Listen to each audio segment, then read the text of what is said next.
Good day and welcome back to another informative program on the Conservation Farming Unit program that brings to you all the smart farming that you need to know as a farmer. If you're a farmer, this is definitely the right place to be, right here on KNC Television, the life-changing TV. I'm your host, Rita Maluita, and of course I'm not joined alone. I have Dr. Oliver Bulaya with me in studio, who we'll be discussing with as we have been doing even in the previous episodes. Now, Doc, good day.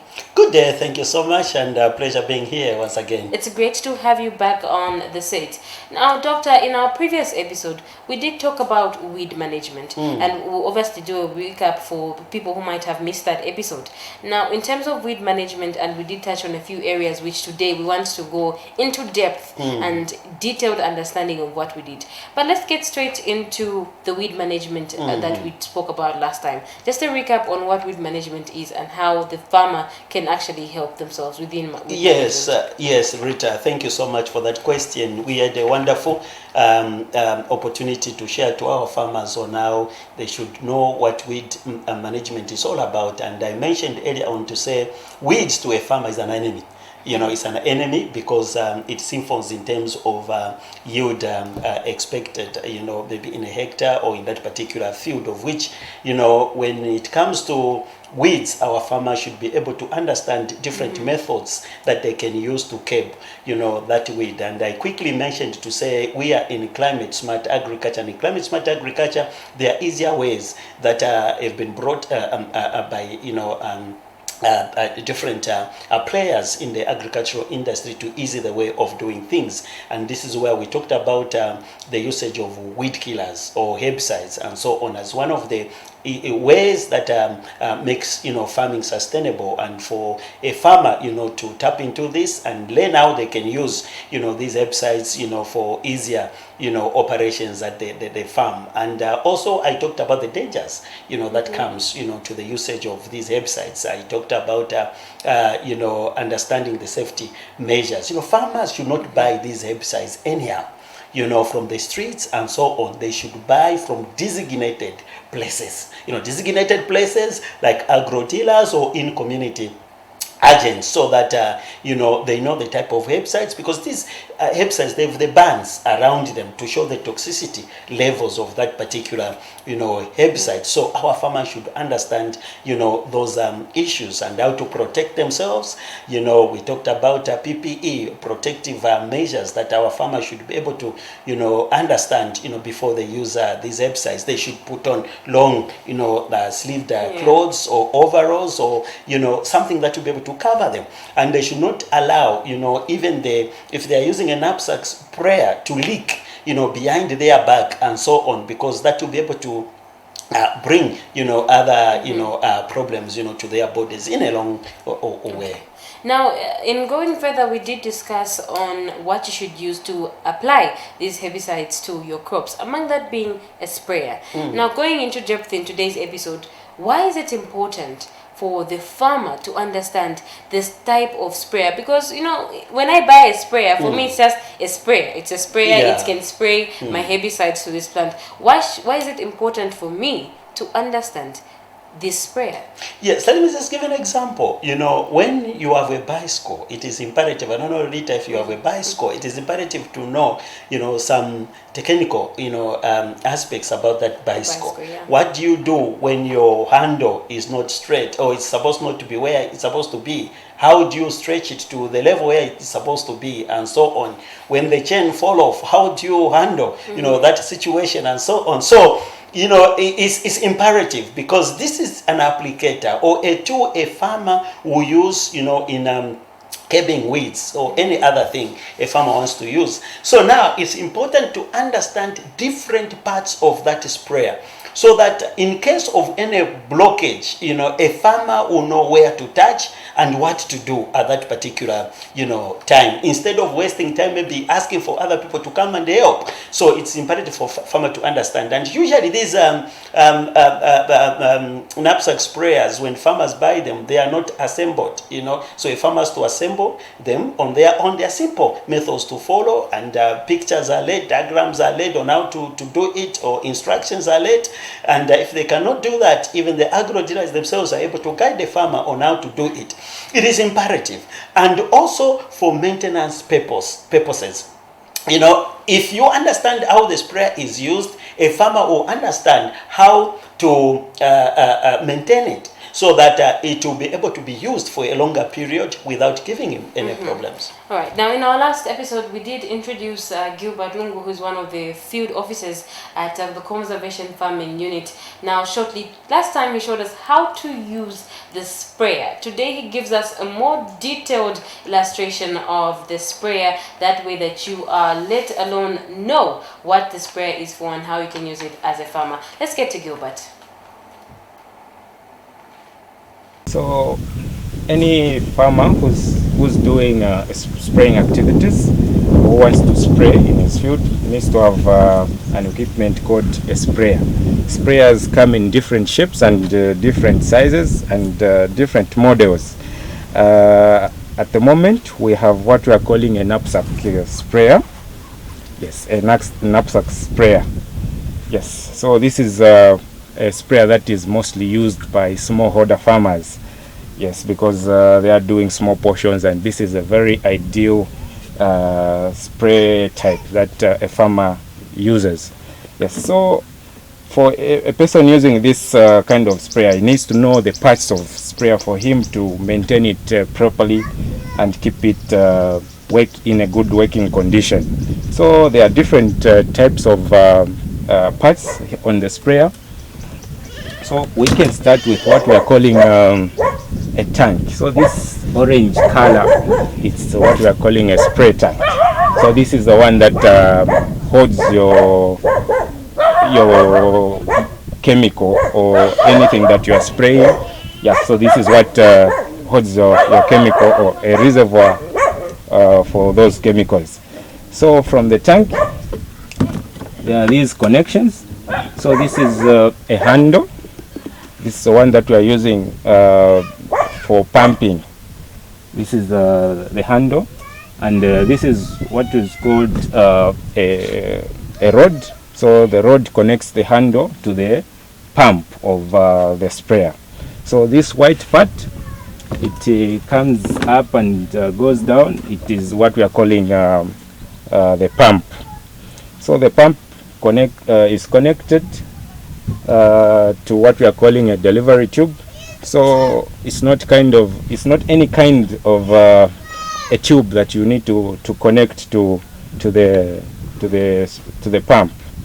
So this delivery tube is designed in such a way that it is able to carry or to hold a liquid at high pressure. And this is what we are calling a trigger valve. A trigger valve is the one that opens up and closes the chemical going to the nozzle. So we've got two kinds of sprayers here. So when you look at on the trigger valves, this one doesn't have what we are calling a pressure regulator. This one doesn't have. This one has a pressure regulator. So a pressure regulator, basically, it just ensures that you have the right pressure coming out on the nozzle, depending on what mixture or what chemical you are spraying. So for herbicides, there's a different kind of pressure that you need as compared to the insecticides. Yes, so this will regulate the pressure that you need. Yes, so connecting the trigger valve and the nozzle is what we are calling a lance. This just connects the trigger and the nozzles. This is what we call a lance. So this is what we are calling a nozzle holder. So this basically just connects the nozzle and the lance. So the blue color, the blue thing that we are seeing at the end is what we are calling a nozzle. So there are different kinds of nozzles that we are using in our agriculture practices, or as we do the spraying activities. So it basically depends on what you are spraying. We've got two kinds of nozzles. We are those designed for herbicides and those designed for insecticides. I'm sure we are going to we are going to talk about the kinds of nozzles in detail as we do the calibration of the sprayer. Yes, so on the tank we are fitted with straps, or what we are calling belts. These are the ones that will help us to put this knapsack on our backs. Yes, basically these are the kinds or these are the parts of the sprayer. Okay, so usually when we are buying knapsack sprayers from our different agro shops, usually most of them come unassembled. So as a farmer, you need to know the parts of the sprayer for you to assemble it properly and correctly. So this is a sprayer tank, and this is the rod. This is where it connects. This is the handle, and this is where it goes and connects to the base of the spray tank. So what comes next? It's the rod. The rod connects the handle there.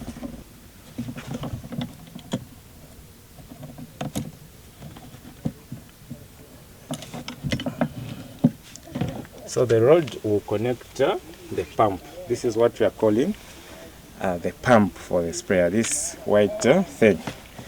Yes, and it goes in the tank like that. Then the rod connecting the handle and the pump like that. Then there are pins there that fastens the tank. So this part connects like that, which hooks the handle like that when you are not spraying, and the pump, you want to store the pump, that's where you hook and store your handle like that. So the delivery tube connects there. Like I mentioned earlier, this delivery tube is able to carry liquids at a high pressure. So you've connected the pump and the handle and the rod and the delivery tube to the pump. So from there we've got what we are calling the trigger valve. The trigger valve is made in such a way that there's a filter. Like, I'm not able to pull this filter, which filters any particles that can block the nozzle. So this is the second filter. But on the tank, so when we fixed the pump, there's what we are calling a mixer. So this mixer goes and attaches inside the pump.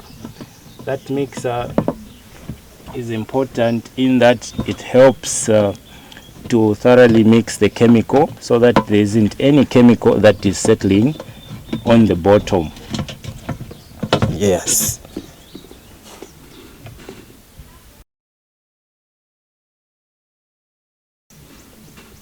Okay.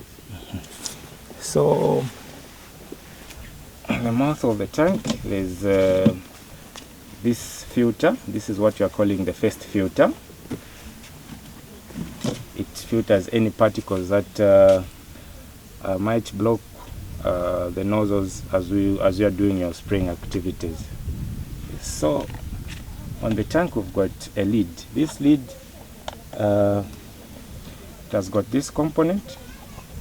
We call it a diaphragm. It allows air to go in to the tank, thereby creating pressure as we are spraying.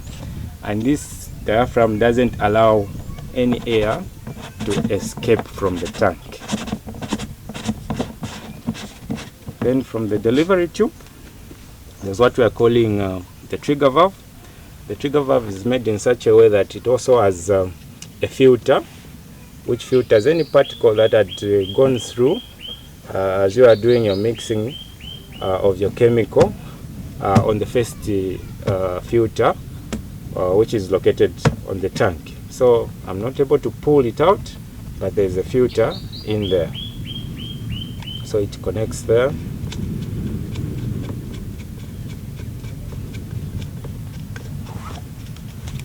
Then you connect the delivery tube to your trigger valve. So the trigger valve is just like it functions more like a tap. You just open and close the flow of your chemicals or your liquids in the sprayer. So from there you connect what we're calling a lance. The lance is connected to the trigger valve. So just here on the lance, there are other sprayers that come with a pressure controller or a pressure control valve. So a pressure control valve looks like this. So not all sprayers come with a pressure controller, yes. So for this one, it doesn't come with that pressure control valve. So from the lance, there's this part which we are calling the nozzle holder. It connects the lance. Then this is between the lance and the nozzle. Between the nozzle holder and the nozzle, there's what we are calling the third filter. So this filters any particles that went through the first and the second filter. This will completely sieve out any particles that might block your nozzle. So it fits there like that, and you put your last component, which we are calling the nozzle. Welcome back, and thank you so much for staying with us. You are watching the Conservation Farming Unit program, a program that brings to you smart agriculture in terms of climate. And when we say climate, we definitely mean the farmer. So like I said in our beginning, if you are a farmer, this is the right program for you, or an intending farmer, or someone who knows even a farmer out there. This is the right place for you to be. Now, shortly we were just showing you a demonstration, of course, and what really it means when you have a sprayer. Now, Doc, I noticed that in Gilbert's explanation, apparently I've just discovered that the sprayer itself comes unassembled. Yes, it comes unassembled, and like I mentioned earlier on, there are instructions there, so for farmers to follow, simple instructions for a farmer to follow. If they cannot make it, then the agro dealers themselves will be able to do it, for a farmer. It is essential, for a farmer to understand this aspect so that they know how to maintain the sprayer and where to touch in terms of blockage. Mm-hmm. Yeah. I know that Gilbert has just done the demonstration on how to assemble it, but maybe let's get to the part of how do you know that this is the right quantity of herbicide?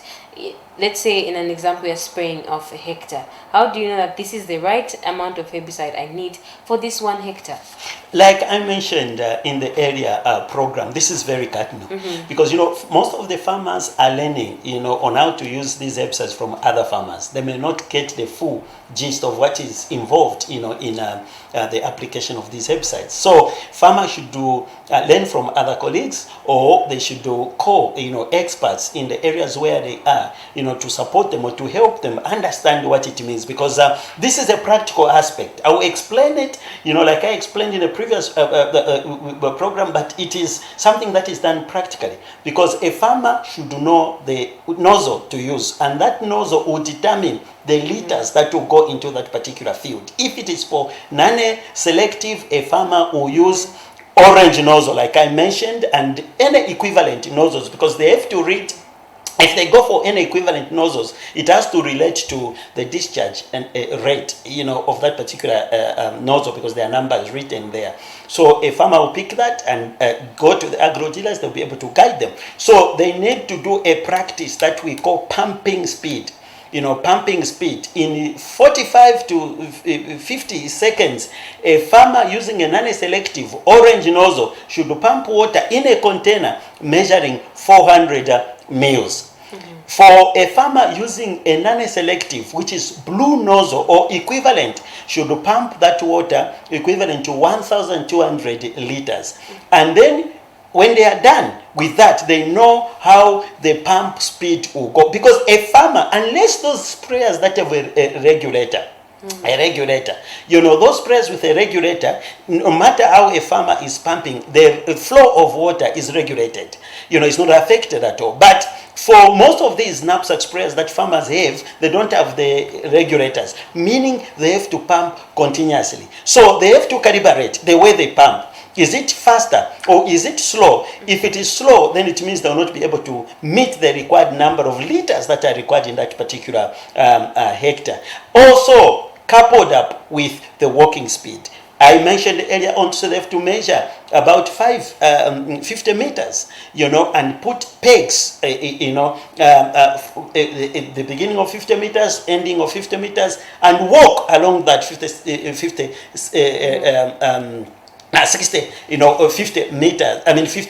seconds, and see how they'll be able to attain the required walking speed. And I know Gilbert has already done the explanation for us on terms of how to assemble the sprayer, but let's get to one of the farmers who actually gives us a more detailed as well further explanation on how to actually use the sprayer.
Why we are saying that you should hold the nozzle of 50 meters from the target, especially for conservation farming, for conservation farmers.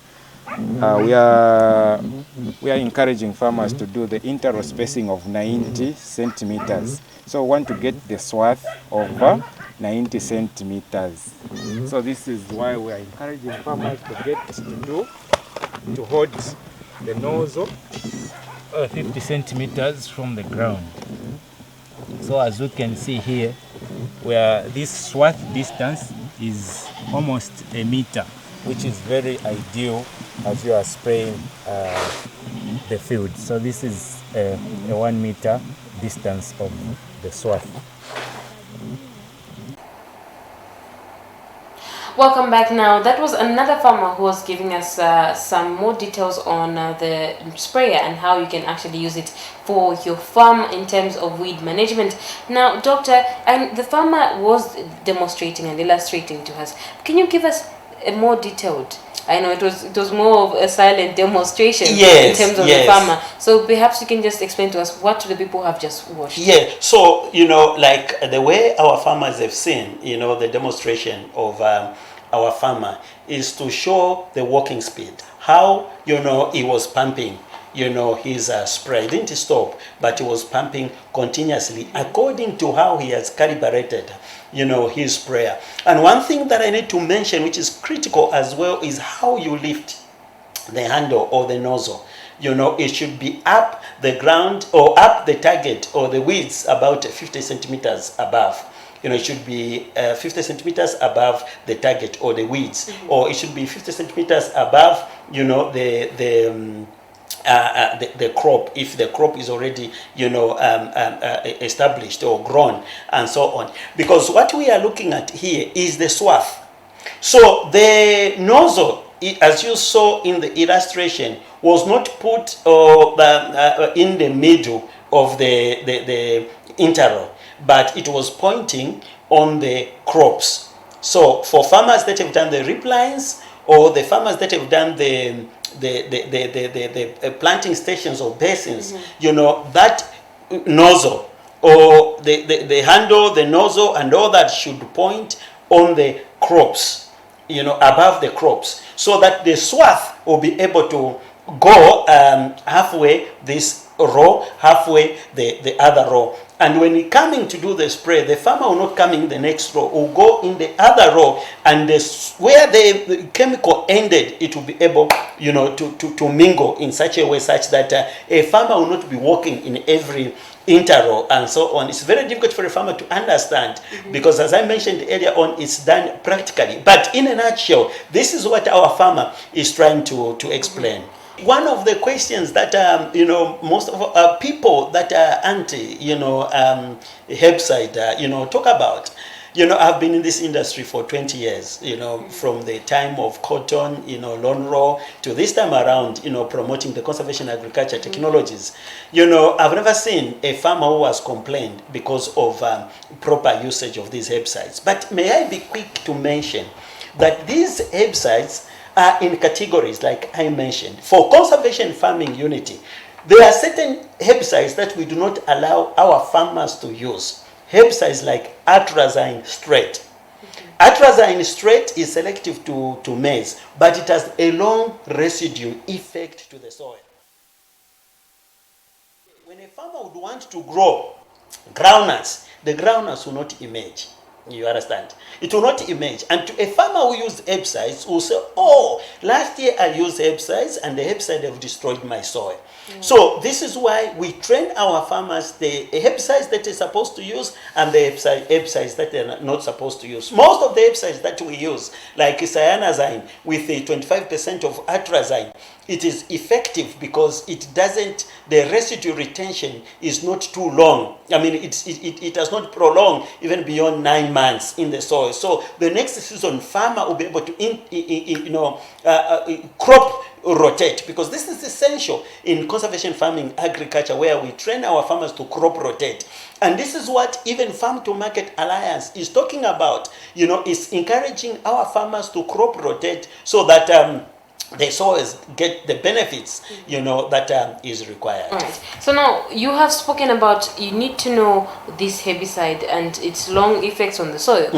Can you give us classification of herbicides, and why is it important for that farmer out there to know the classifications? Yes. In the previous discussion, I talked about the classifications, but let me be quick to mention about certain herbicides farmers should not use. Like I talked about atrazine straight. Farmers, I've seen so many farmers using gramoxone, paraquat. You understand? It is very toxic. Paraquat is very toxic, and if you read, you look at the band, the label, the band, you know, showing the toxicity level of that particular herbicide is red, meaning it is very hazardous, it's very toxic. So it is contact, it's quick to work, you know, within 5 minutes you're able to see the effects because it's contact. In the same way it works, it's very hazardous to every human being. So in certain countries, such kind of herbicides are not used. So most of the farmers here, they are using it because they didn't use herbicides properly from the onset, early stages.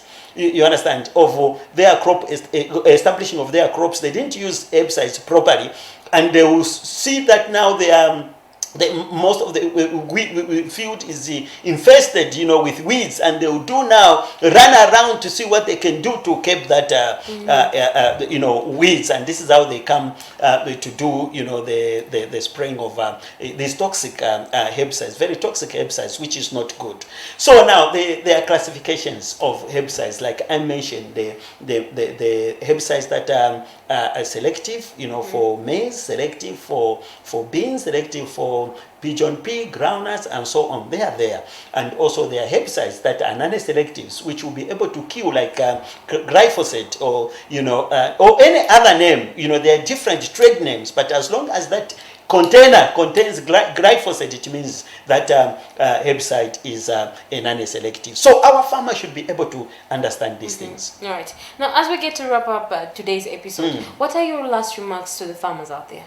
My last remarks to our farmers is that this is not a year where they should experiment things. You know, the season came late, and we've been hit badly by, you know, climate change in terms of flooding and all that, delays of rainfall and all that. So our farmers should be able to ensure that they use their land and properly in terms of herbicide application. Let them not make any mistake. And what I mean is that in case they don't understand certain things, let them ask, you know, some of the farmer coordinators, let them ask the Minister of Agriculture, they're everywhere. Let them ask other stakeholders who are keen or who are experts in training farmers where herbicide usage is concerned. Otherwise, we do not allow farmers to use herbicides where they are not conversant. We are there to support them. They can call us, you know, be able to give them guidance on how they can use herbicides. CFU has produced a lot of literature in line with the safe usage of herbicide. They can get in touch with us. They can go on the website and check, you know, conservationagriculture.org. You know, the literature is there. They'll be able to download and be able to use, you know, this literature, you know, at their farm, and that will be able to help them, you know, to do the correct work. All right, and you have been watching the Conservation Farming Unit. Till the next episode, be conservation smart and, of course, climate smart agriculture. I have been your host, Rita Maluta.